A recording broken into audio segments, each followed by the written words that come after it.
నమస్తే. This is Shaurya. Welcome to our channel. ఈ రోజు మనతో పాటు సీనియర్ జర్నలిస్ట్ దుర్గా వడ్లమణి గారు ఉన్నారు. వారితో మాట్లాడదాం. నమస్తే మ్యామ్. నమస్తే అండి.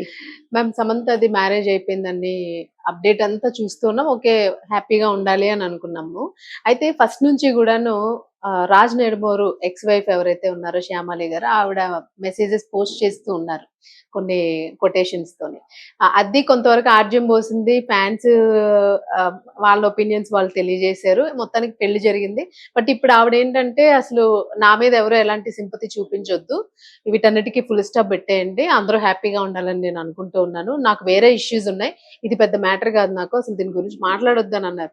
సో కంప్లీట్ గా ఆపోజిట్ గా కనిపిస్తుంది. ఇప్పుడు ఏమై ఉంటుంది, ఎందుకు ఆవిడ అట్లా పోస్ట్ చేశారు? అది ఇన్నర్ గా మరి ఏం జరిగిందో మనకు తెలియదండి. మరి రాజ్ నెడుమూరు ఏమన్నా మాట్లాడారా? లేదు. అంటే ఎందుకు ఇలాంటి రభస చేసుకోవటం అని. ఇప్పుడు ఒకసారి విడిపోయాక ఎవరి దారులు వాళ్ళవయ్యాక ఇవన్నీ కూడా అనవసరం కదా.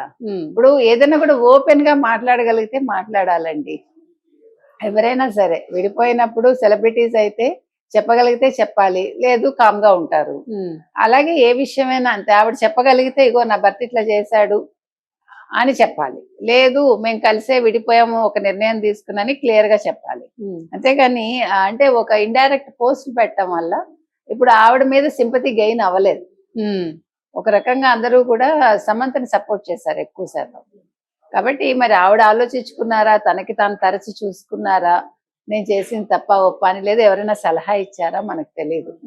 మొత్తానికి నిన్ననైతే ఆవిడ క్లియర్ గా చెప్పడం జరిగింది, నన్ను ఇంక ఇష్యూ గురించి మీరు అడగద్దు, నేను కూడా వీళ్ళ గురించి నేను ప్రస్తావన తీసుకురాను, వాళ్ళు పెళ్లి చేసుకున్నారు, హ్యాపీగా ఉండాలి అంతే, నేను ఎటువంటి ట్రోల్స్ నా మీద వద్దు, లేకపోతే ఎటువంటి మెసేజ్లు నా గురించి పెట్టద్దు, ఇంక మీద ఫేస్బుక్ కానీ ట్విట్టర్ కానీ ఎందులో కూడా నన్ను ఇన్వాల్వ్ చేయొద్దు అని ఆవిడ క్లియర్ గా చెప్పడం జరిగింది. ఇట్స్ ఎ గుడ్ థింగ్ ఒక రకంగా. ఎందుకంటే ఇప్పుడు ఇంతకాలం శ్యామాలి డే అనే ఆవిడ ఎవరో ఎవరికి తెలియదు. అవును, ఎవరికి తెలియదు. ఒక 2-3 ట్వీట్లతోటి ఇప్పుడు ఆవిడ గురించి సెర్చ్ చేయడం, ఆవిడ మీద కూడా పాజిటివ్ నెగిటివ్ రెండు ట్రోల్ అయ్యాయి. ఒక మనిషి అనవసరంగా 10 నోళ్లలో నానడం అనవసరం అనుకుందేమో ఆవిడ. ఇప్పుడు సమంతాది ఇష్యూ అయిపోయింది. గతంలో ఆవిడ చాలా ట్రోల్స్ గురైంది. ఆవిడ మంచో చెడో నేను అంటున్నది అదే, మీరు క్లారిటీతో చెప్పగలిగితే చెప్పండి, లేదు ఇందులో మాకు సమస్యలు ఉన్నాయి మీరు మాట్లాడొద్దని క్లియర్ గా చెప్పాలి. ఎందుకంటే సెలబ్రిటీస్ కాబట్టి మాట్లాడతారు, మామూలు మనుషుల గురించి ఎవడు పట్టించుకోడు. ఇప్పుడు తను సమంత చేసుకున్నందుకు పాజిటివ్ గాను ఉంది, నెగిటివ్ గాను ఉంది, అది వాళ్ళ ఇష్టం, మనకు అనవసరం. ఇక్కడ చేసుకున్నది రాజ్ నెడుమూరు అండ్ సమంత, వాళ్ళు బాగా ఉండాలని కోరుకోవాలి తప్ప మిగతావి మనకు అనవసరం. ఇప్పుడు ఇంకా అయిపోయిన దానికి ఎందుకు అంటే ఇప్పుడు ఏమంటున్నారంటే మేడం, పెళ్లి ముందు ఆవిడ పోస్టులు ఏవైతే పెట్టారో, పెళ్లిని ఆపాలని ఏమైనా ప్రయత్నంతో ఈ పోస్టులు పెట్టారా, అయిపోయింది ఇంక చేసేది లేదు అని చెప్పి ఎండ్ కార్డ్ వేశారా అని అంటూ ఉన్నారు. ఉండొచ్చు, మనకి తెలియదు, అదే చెప్తున్నా. వాళ్ళ మధ్యన ఇష్యూ ఏంటో తెలియదు, వాళ్ళు ఏ రకంగా విడిపోయారో మనకు తెలియదు, ఇష్టపడి విడిపోయారా తప్పదని విడిపోయారా, అది వాళ్ళకి సంబంధించిన మ్యాటర్. కాబట్టి మీరు చెప్పినట్టుగా ఆవిడ ట్రయల్స్ ఆవిడ వేసి ఉండొచ్చు.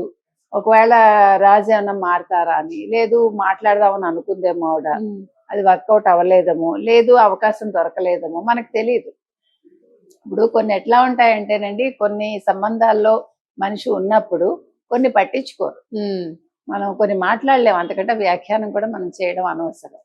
ఇప్పుడు సోషల్ మీడియా వల్ల మనం ఏది మాట్లాడినా నెగిటివ్ అవుతుంది తప్ప పాజిటివ్ ఉండదు. అందుకని ఆవిడ ఏమైనా ట్రై చేశారు, మాది వర్కౌట్ అవ్వలేదు, సరే ఆవిడ బాధపడి ఉండొచ్చు. ఇప్పుడు నేను నా గురువుకి హెల్త్ బాగలేదు, నేను ఆవిడ గురించి ఆలోచిస్తున్నాను, నాకు ఈ మ్యాటర్ చాలా చిన్నది, ఇంకా దీని గురించి నాకు అనవసరం అన్నట్టు ఆవిడ పెట్టారు. సో ఆవిడ తన కెరీర్ ఆవిడ చూసుకుంటూ ఆవిడ ఒక ఆధ్యాత్మిక మార్గంలో వెళ్ళాలని అనుకుంటున్నారేమో, అందులో సక్సెస్ కావాలని కోరుకుందాం, అంతవరకే మనం చెప్పగలం. అవును మేడం, మళ్ళా ఇష్యూస్ జరగకుండా ఆవిడ ఏదైతే ఎండ్ కార్డ్ ఆవిడ హెల్దీగా ఎండ్ కార్డ్ పడితే అది అంటే ఆలోచన రీతిలో కూడా ఆవిడ ఆరోగ్యకరంగా ఉండాలని మనం కోరుకున్నాం. Right madam, thank you madam. Thank you.